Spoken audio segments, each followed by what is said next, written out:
Hola, buenas tardes. Para complementar un poco el video que subimos anteriormente respecto de los sistemas de proyecciones, los elementos de una proyección y el método Monge en particular como primer tema importante en esta materia, voy a hacer algún ejercicio práctico de los del módulo, ¿sí? Que es muy importante para desarrollar la habilidad de interpretar las vistas en 3 dimensiones que les damos en todos los ejercicios del módulo, de las láminas y de los exámenes. Y es muy importante para adquirir la destreza suficiente para poder traducirlo de manera suelta y rápida en las vistas que requerimos, ¿sí? Entonces, hasta ahora, por ejemplo, el primer ejercicio práctico del primer módulo es básicamente como el mismo que yo, o similar, que planteé en la primera clase del primer video, que es básicamente el siguiente objeto.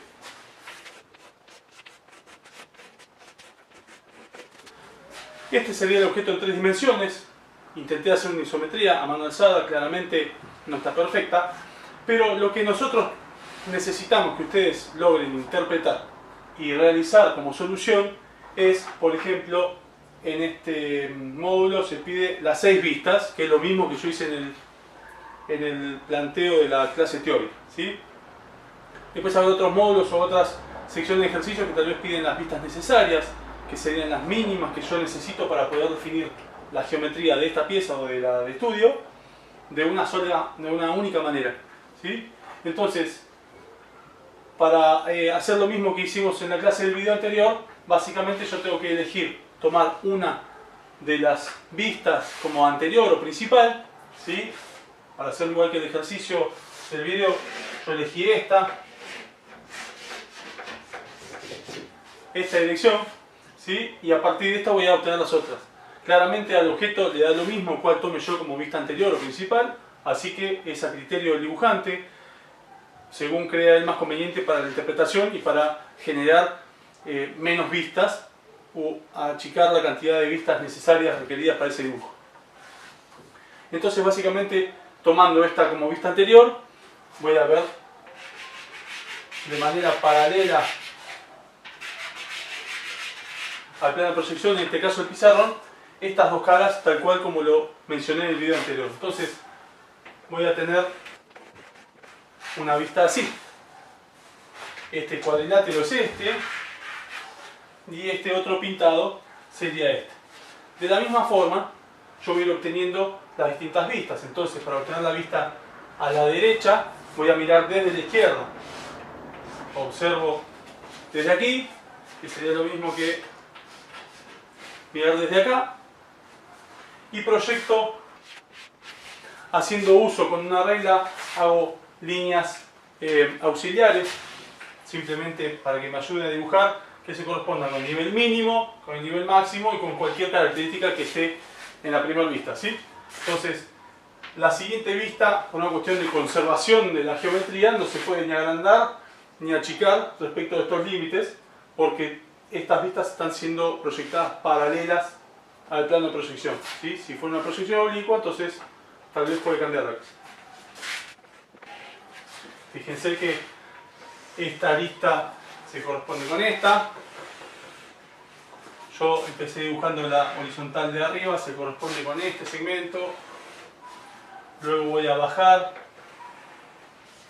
obteniendo esta arista, nuevamente horizontal, representando esta proyección. Finalmente vuelvo a bajar y cierro el circuito. Vuelvo a bajar y cierro dibujando la base. ¿Está bien?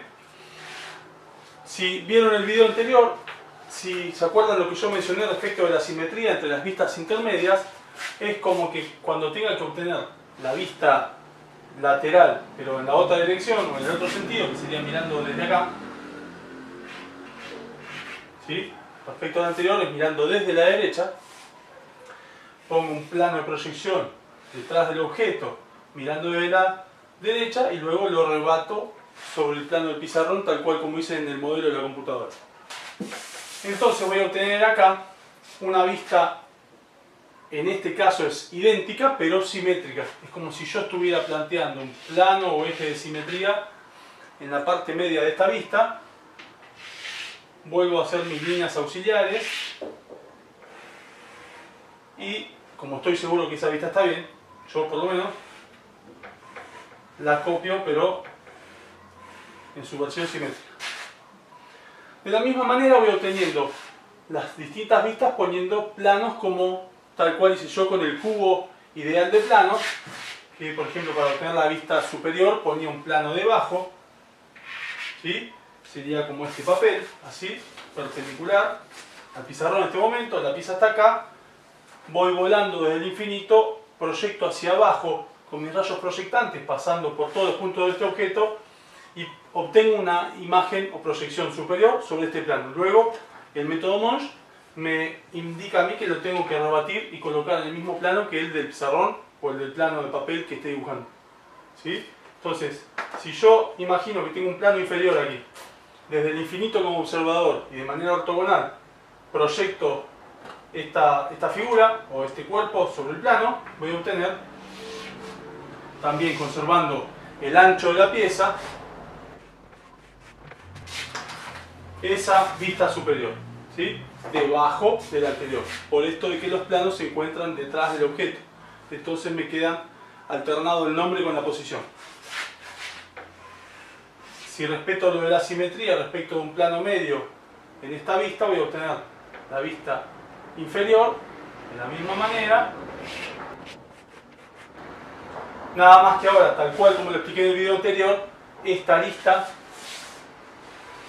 cuando miro desde abajo o miro desde atrás, queda oculta por todo este material. Entonces yo la represento convencionalmente como una línea de trazos.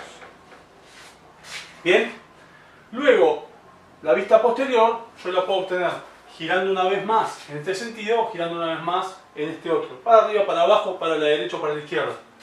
Y en general acostumbramos a situarla o a la derecha o arriba. Finalmente quedará a criterio del dibujante dónde colocarla, pero siempre tiene que ser una continuación del despliegue de planos del cubo de proyección, ¿sí? Si estoy medio perdido, vuelvo a pensar que acá tengo un plano de simetría, me tiene que dar una vista igual que esta, pero en su versión simétrica. Hasta ahora es todo lo mismo, nada más que esta lista que está identificando la intersección entre este plano vertical y este horizontal, entre este plano vertical y este horizontal, esta lista vuelve a quedar oculta, entonces yo la represento con línea de trazos, ¿sí? Bueno, esto repasando el mismo ejercicio o similar, este es más regular, que el explicado en la clase del video anterior. Esto me da pie a mí para decirles que cuando estemos dibujando, nosotros, esto es un croquis, ¿sí? Esa mano alzada, no está respetando fuertemente las normas, está un poco torcido, pero los lineamientos generales, la pieza se entiende, ¿sí? Me da una idea de la geometría, de la forma y de las proporciones, tal vez. Mientras que estemos haciendo los ejercicios del módulo, todos los ejercicios pueden ser de este estilo. Más prolijos, un poco más rústicos, pero no hay que indicar medidas. Si ustedes no quieren hacer las 6 vistas, quieren hacer 3, tal vez haciendo este conjunto de vistas, ya a ustedes les da una pauta suficiente de la geometría que tienen. En general, con 3 vistas suelen quedar definidos una gran mayoría de objetos. Entonces lo que tienen que hacer es tratar de pasar de esta forma de proyección en 3 dimensiones, en este caso llamémosle isometría, y tienen que obtener mínimamente 3 vistas. Ahí pedimos 6, pueden hacer las 6 para practicar y para enfatizar en que las vistas son simétricas entre sí y a veces algo puede pasar de visible a oculto, de visible a oculto. ¿Bien?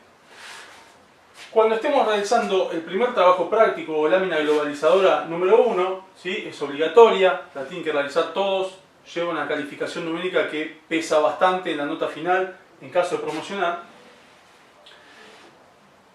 Tenemos que hacer algo similar, nos pueden pedir las 3 vistas tales 3 vistas o las vistas necesarias. Entonces ustedes tienen que preguntarse cuántas medidas tengo que agregar yo de este objeto para que quede definido y cualquier persona que lo lea, que entienda el lenguaje técnico de dibujo técnico, sea capaz de reproducir esa única pieza, ¿sí? Entonces, a medida que necesiten ir agregando medidas, se van a tener que ir dibujando vistas. Lo que quiero decir es que cuando estemos haciendo la lámina formal, o un plano de taller, o un plano de detalle, ¿sí?, de ingeniería, no podemos hacer este dibujo así tan informal, sino que tenemos que empezar a respetar ciertas condiciones y ciertas características y convenciones. Todas esas características a respetar en el dibujo técnico de ingeniería están conglomerados en lo que es el manual de normas de dibujo tecnológico de IRAM,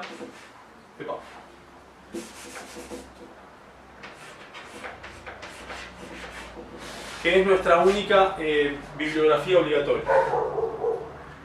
En IRAM, cuando habla del sistema de proyecciones, del sistema europeo que expliqué, está hablando, o se está mencionado en la norma 4501, ¿sí? Luego, la siguiente norma, que es la primera que van a tener que leer, digamos, para realizar una lámina, es la siguiente, el número.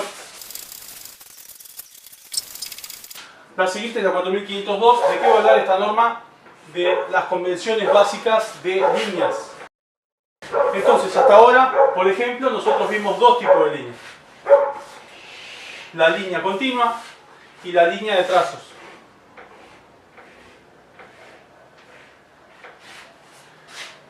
En esta norma está todo esto detallado y un montón de líneas más, ¿sí? Cuando yo dije que pueden usar un plano de simetría, esbocé una especie de línea finita de trazo largo punto, ¿sí? Esa es la tercera línea que podemos llegar a encontrar como importante. Trazo largo, trazo corto, con espacios entre medio, ¿sí? Entonces, esta línea es gruesa. Le vamos a conferir el valor de 1 relativo, que quiere decir que va a ser el valor más ancho que yo tenga en todo mi dibujo, ¿sí? O no el ancho, el de referencial de valor 1. Puede ser 0,5 milímetros, puede ser 0,4, 0,3, lo que usen, la herramienta que tengan, o cómo configuren ustedes su sistema CAD si es que están dibujando con algún programa de computadora. Es simplemente para darle valor al resto de las líneas en función de eso.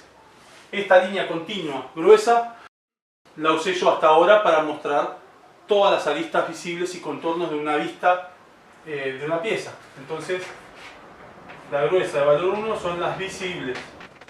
Entre otras cosas, insisto, en la norma 4502, que van a tener que descargar de la página o comprar el manual de normas IRAM que se vende en el complejo universitario, bueno, ahora no sé cómo estará con la pandemia, ¿no? Pero se puede comprar el módulo, el manual en la oficina de IRAM que hay en el complejo universitario, en la biblioteca. Están especificadas todas estas líneas, ¿sí? Sus funciones o sus instancias de aplicación, la configuración de cada tramo de línea y cada espacio, qué proporciones tiene. Yo no voy a entrar tanto en detalle, es simplemente un disparador esta clase para que ustedes vayan a buscar esta norma. Tiene distintas partes, la 4502, la parte 20, 24, 40, 44, 50, 30, varias, y que hablan de distintas cosas, ¿sí? Tienen que empezar a ojear eso, leer las primeras partes de la 4502 para enterarse de los distintos tipos de líneas y sus aplicaciones. Bueno, sigamos. La siguiente línea tiene un valor relativo de 0,5, ¿sí? Puede ser cualquier medida siempre y cuando sea la mitad que esta. Si yo estoy dibujando esta con un valor de 0,4 milímetros, esta va a tener que ser de 0,2. ¿Está bien? Lo que yo haya elegido como valor para mi línea principal o línea continua de las aristas visibles, la línea de trazos que representa las ocultas tiene que ser de la mitad. La siguiente, que en la primera lámina no creo que la use, es la línea tipo eje o eje de simetría. Esta también es línea fina. ¿Es como esta? Sí, es como esta en cuanto a su valor o espesor o grosor. Pero después tiene esta línea larga, una línea corta, línea larga, línea corta, línea larga. ¿Sí? Cada espacio, de acá hasta acá, cada largo de la línea larga y cada largo del segmento corto está especificado en una de estas dos secciones, en una tablita que dice configuración de líneas, donde ustedes pueden consultar y está indicada cada proporción a partir de una tablita de valor. Entonces, esto viene a colación que me han empezado a preguntar por mail cómo tienen que hacer, con qué línea, con qué lápiz. Nosotros claramente vamos a usar o portaminas o lápices. Solemos recomendar que tengan dos valores de dureza, si en lo posible. No hay obligación de compra, o sea que en función de lo que tienen, pueden elegir para las gruesas un valor de mina de dureza más bien blando, ¿sí? Que son de los valores de las minas B para arriba, 2B, 4B, 6B. Y las minas más líneas más finas las podemos hacer con la serie de durezas H, ¿sí? Que son, bueno, el número también crece, perdón, H2, H4, H6, estas son más duras. Entonces, para la misma presión que yo ejerzo sobre el papel, la línea que suelo lograr es más fina.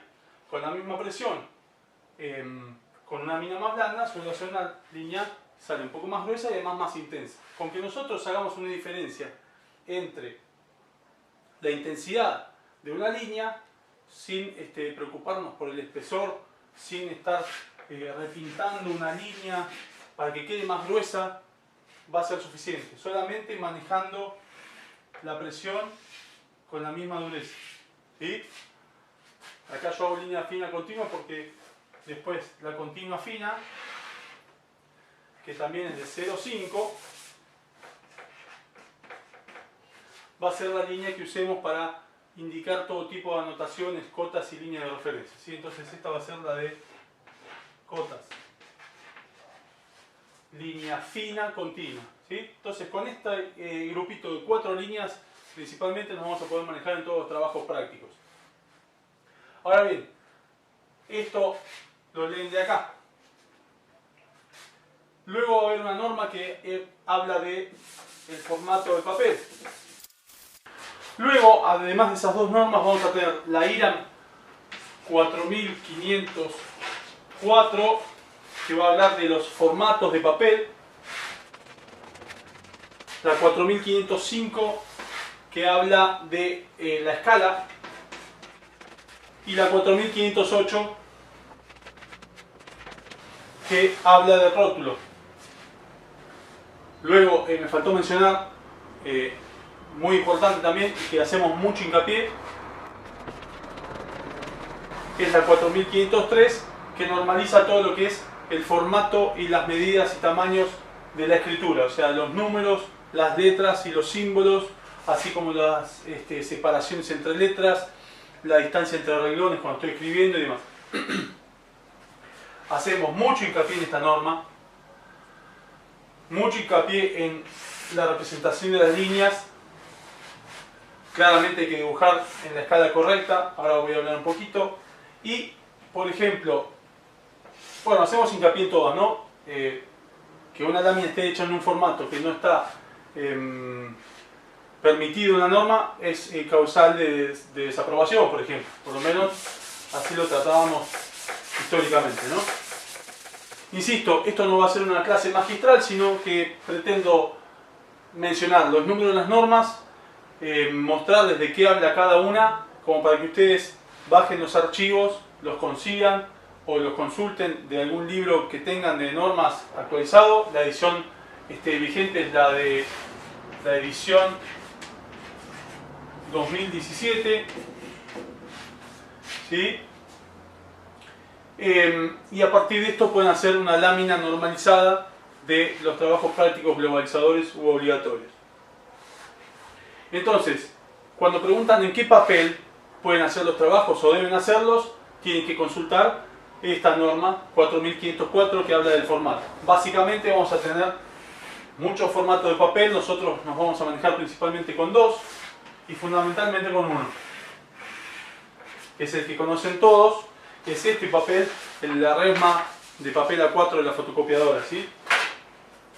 Este formato se llama A4 y es un papel que tiene una medida de 210 milímetros de ancho por 297 de alto, ¿sí?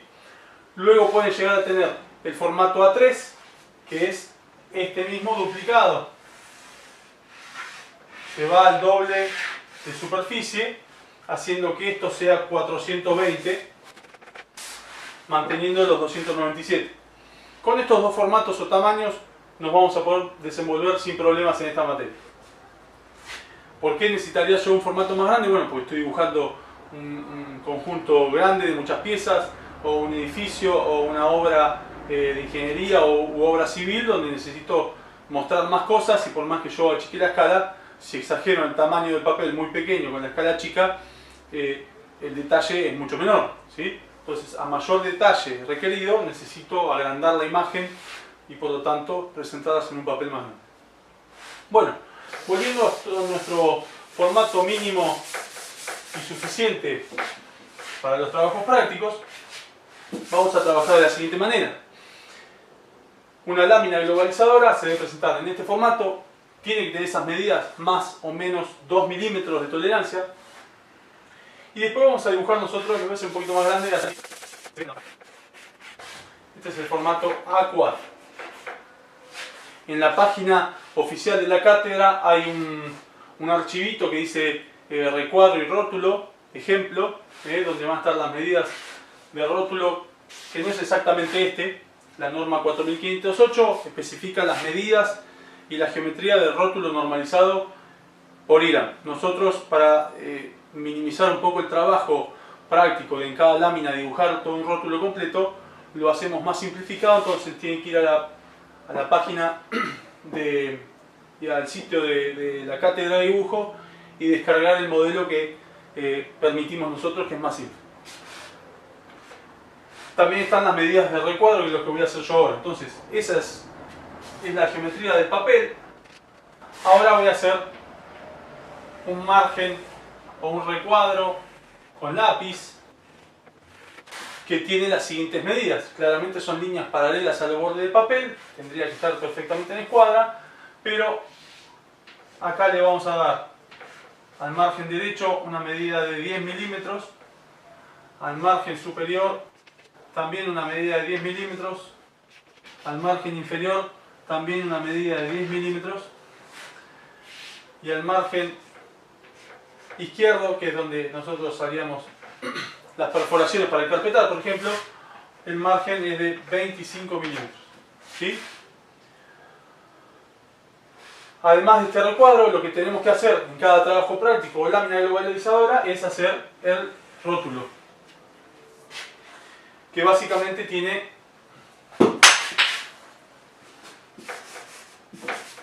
una forma así. Bien, ocupa el ancho total del recuadro, que si esto medía 210 menos 25 menos 10, el ancho total de este rótulo es de 175, ¿sí? No puede exceder, o sea, no puede invadir el margen ni puede quedar más chico. ¿Estamos? Acá vamos a poner, por favor, bajen también de la página el modelo del rótulo, porque no me va a entrar, pero vamos a poner el apellido, vamos a escribir la palabra alumno, y vamos a poner, o no me acuerdo. En el rótulo vamos a poner el apellido y nombre, luego de una división vamos a poner Facultad de Ingeniería, Universidad Nacional de Mar del Plata, sin abreviar, Facultad de Ingeniería.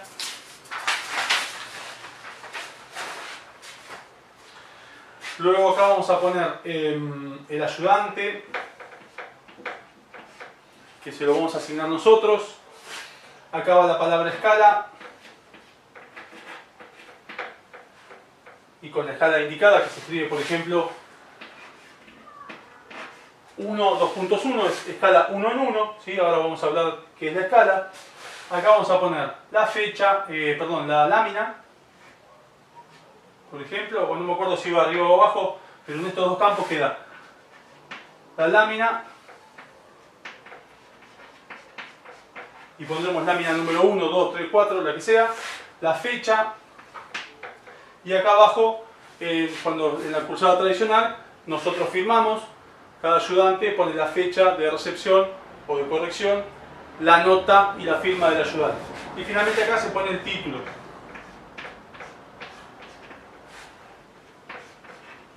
El título tendrá que ser acorde al tema que se pide en el enunciado, ¿sí? No pueden poner el título que es el santoque, sino que tienen que respetar el título consignado en la consigna. Bien, esta es la forma básica que nosotros requerimos para la resolución de cualquier trabajo práctico. El rótulo tiene que respetar el modelo dado por la cátedra, ¿sí? Que está basado en las medidas y demás en la norma IRA, ¿sí? Esto es según cátedra. Acá, no lo dije, pero acá va el símbolo Monge que yo mencioné en la clase anterior, ¿sí? Ese garabato que me quedó a mí va a ser lo siguiente. El símbolo Monge está especificado en cuanto a su forma, disposición, proporciones y medidas en la norma 4501 y tiene estas características.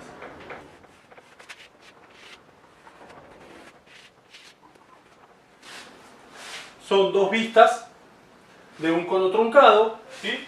Si yo tuviera un cono que estuviera mirándolo de manera lateral, cuando le pongo un plano de proyección según el método ISOE que ya estudiamos, si me dispongo acá como observador, envío mis rayos proyectantes, tengo un plano dispuesto perpendicularmente al pizarrón y proyecto sobre ese plano, luego lo que rebato, la imagen que resulta es esta vista, ¿sí? Al tener estas dos circunferencias visibles, me está indicando que la proyección la obtuve desde la izquierda y me está denotando que apliqué el sistema ISO europeo, ¿sí? El símbolo se completa con la marca del centro y el eje de simetría, porque un cono es una pieza de revolución, ¿sí? Entonces este va a ser el símbolo que está magnificado dentro de las dos liñitas de mi rótulo, ¿sí? Este es mi renglón, que va a tener 10 milímetros, mírenlo por favor en el modelo que está en formato de un archivito PDF. Tiene que ir dispuesto ahí este símbolo cumpliendo con IRAM 4501. Yo lo puse en la presentación anterior, en la figura 4, y en el anexo de esa norma están las medidas y proporciones que se pueden adoptar para este símbolo, ¿sí? Traten de que el símbolo no esté cortando el renglón, que no estén desalineados, tienen ciertas proporciones. Las medidas básicas son que este diámetro mayor, llamado H, ¿sí? Es lo mismo que la altura del cono, H, y la medida del diámetro menor es H sobre 2, o sea la mitad, ¿sí? Este diámetro es la mitad que el diámetro mayor. Bien, una vez que configuramos nuestro formato de papel, nuestro recuadro, hecho todo a lápiz, ¿sí? A mano alzada al lápiz, con la ayuda de alguna regla de escuadra, no hace falta nada más que eso, y completé el rótulo con las indicaciones del modelo de rótulo y recuadro que dejamos en la página, y completé el símbolo Monge respetando la norma IRA 4501.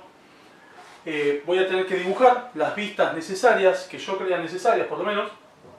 Después el ayudante corregirá si está bien o está mal, si sobran vistas, si faltan vistas, si estuvo bien aplicado el criterio de la economía de vistas. Vamos a tener que aplicar sobre las vistas de dibujo cierta escala que también va a estar anotada en ese apartadito de rótulo. Entonces, ¿qué es la escala? La escala, que está aplicado su concepto y los valores disponibles para usar el dibujo técnico está mencionado en la norma 4505, ¿sí? Es una carilla y media importante y nada más. Vayan a ojear las normas por favor, porque nosotros las exigimos al 100%. Por no cumplir las normas desaprueban los trabajos prácticos, por más que las vistas estén bien hechas. Si está todo mal escrito, mal aplicadas las líneas, falta el símbolo Monge o la escala es inapropiada, puede desaprobar la nota o bajar, desaprobar la lámina o bajar considerablemente la nota. Entonces, ojeen las normas, son de muy fácil lectura, es poco contenido de texto, tiene algunas figuras, algunos dibujos explicativos, entonces enseguida se dan cuenta del concepto que está queriendo transmitir la norma y van a aplicarlo enseguida a su trabajo. Entonces, cuando yo estoy queriendo dibujar un tornillito de una prótesis dental, que es así de 1,4 milímetros de diámetro, o una viga de un edificio de un Maral 36, no es el mismo tamaño de plano o de papel que yo tengo que usar para representar algo muy chiquito o muy grande.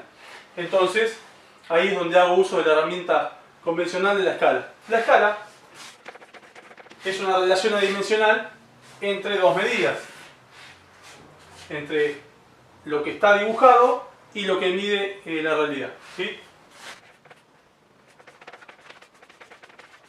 Entonces, por ejemplo, si yo estoy dibujando mi pieza cuya base mide 10,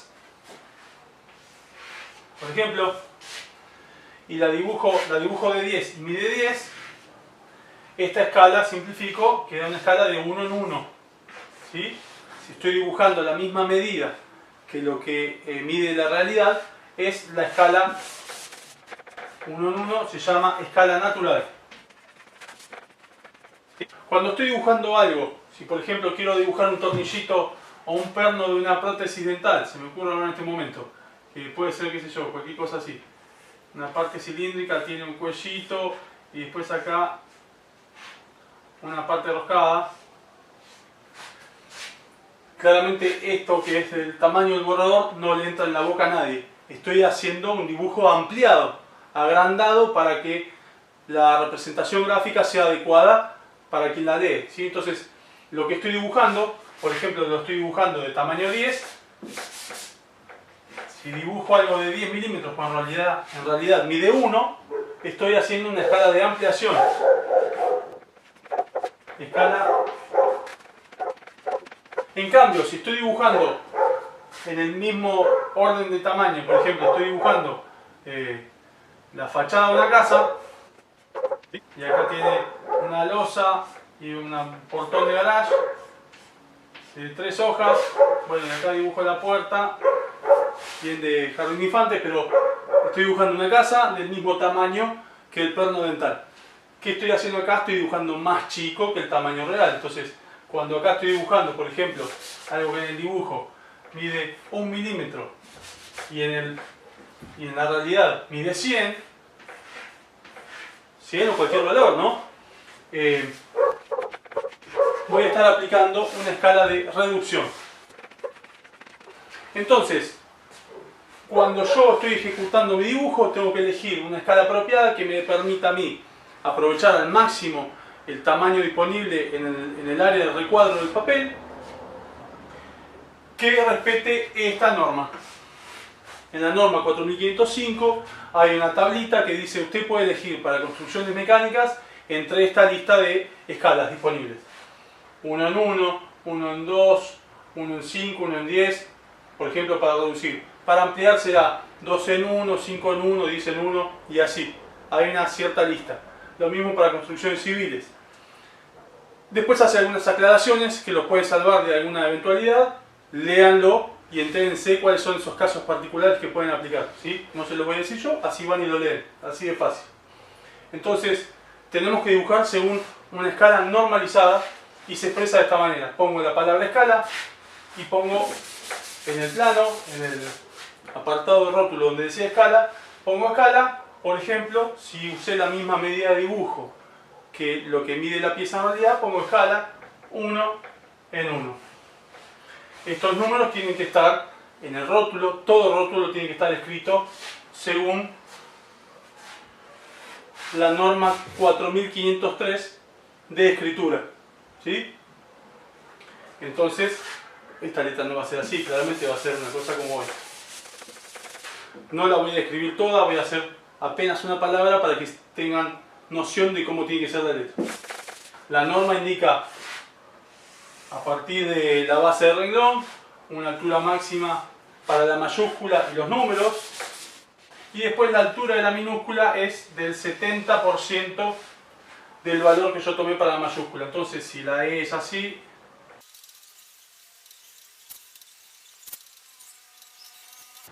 ¿sí? La S no está así, es un poquito más. Cada letra tiene una forma particular que la tienen que copiar. Son dos carillas con toda la ristra de letras y números y símbolos. Tienen que sentarse con una pava de mate, como digo siempre, hacer el primer ejercicio o practicar un poco antes y escribir así. Si viene con su letra de manuscrita, mano alzada, que hacen siempre en cualquier apunte, eso va a estar mal, resta puntos, desaprueba una lámina, ¿sí? Si cada A en la misma palabra que contiene más de una E distinta a la otra, eso resta puntos, ¿sí? Si no respetan las alturas, el espaciado más o menos coherente, no nos vamos a poner a medir con regla nosotros, y menos ahora que es una foto o un escaneado o un PDF. Yo no me voy a poner a medir como lo puedo hacer cuando es en papel en el aula, ¿sí? Pero mínimamente tiene que tener la forma, la orientación, la inclinación permitida es todas las letras verticales o inclinadas hacia adelante 70 grados con respecto al horizontal, ¿sí? Esto puede ser 70 grados. Tal vez está un poco exagerado, ¿no? Entonces tal vez ustedes pueden escribir así, ¿sí? Es como si fuera una letra itálica o inclinada. Todas las letras con la misma inclinación, ¿sí? No hay inclinación para atrás, ni con otro ángulo, ¿sí? O vertical o hacia adelante 70 grados con respecto a la horizontal. Bueno, vimos a grandes rasgos entonces el formato permitido, que es el papel, el recuadro, el rótulo, cómo aplicar una escala al momento de dibujar, respetar la norma de escritura, y después va a quedar, cuando tengamos que indicar todas las medidas en cada vista del dibujo, vamos a tener que expresar todas esas medidas aplicando acotaciones. Bueno, hay distintos métodos prácticos de acotación y también van a tener que respetar una norma, obviamente, que la de acotación es también muy importante, y es la 4513. Luego haremos un video específico de los métodos de acotación, pero está todo escrito en la norma esta correspondiente. Pueden empezar a hojearla y ir enterándose cómo las formas de aplicación, mirando ejemplos también ustedes se salvan de cometer errores, porque hay formas de salvar situaciones difíciles de poco espacio, muy grandes, para no repetir acotaciones y demás. La aplicación de acotación es igual que la ejecución de las vistas. Hay que hacer una economía de acotación. Entonces yo voy a acotar solamente lo necesario, en una sola vista, en la posición más representativa, ¿sí? Pero bueno, lo vamos a ir viendo a medida que vayan transcurriendo las prácticas. Tienen que empezar a dibujar los ejercicios del módulo, empezar a ablandar la mano, haciendo mínimo de a 3 vistas por cada ejercicio, y bueno, tienen que empezar a ejecutar y a consultar. Bueno, nos vemos la próxima.